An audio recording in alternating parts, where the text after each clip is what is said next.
I descend from greatness in multiple parts of the world.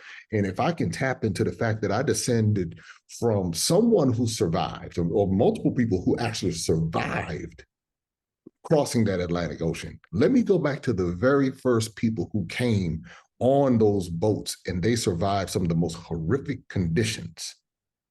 I descend from a survivor or a group of survivors. So when things get tough and I look at, I'm complaining about what's going on around me, I'll start to say to myself, I really have no excuse because what they went through, I'm pretty sure I wouldn't have done as well. But now their sacrifices, those who crossed the Atlantic and then those who built the nation that I was born in, when I think about that, I say to myself, I now have this responsibility to, one, be the bridge for others to help expose their children to it, but not just our children, but our elders. There's so many of our elders who are in their 70s and 80s who've never traveled.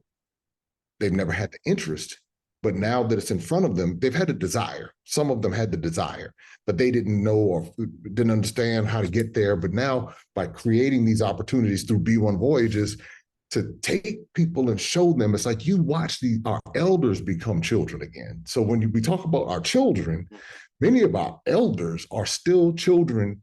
They're just grown up now, but they're children. I've watched our elders, the little kids, come back to life. And I went to one lady, I said to her, she was in Egypt, and she was so excited. She was buying the oil, and she was standing there like like a little kid waiting for candy. And I went over to her. I said, you know what? I said, I just saw the little girl come back to life.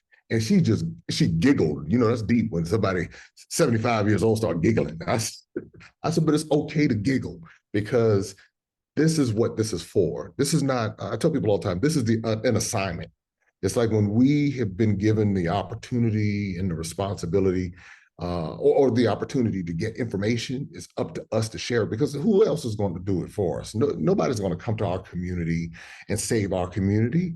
Many people in the world see the Black community as a colony.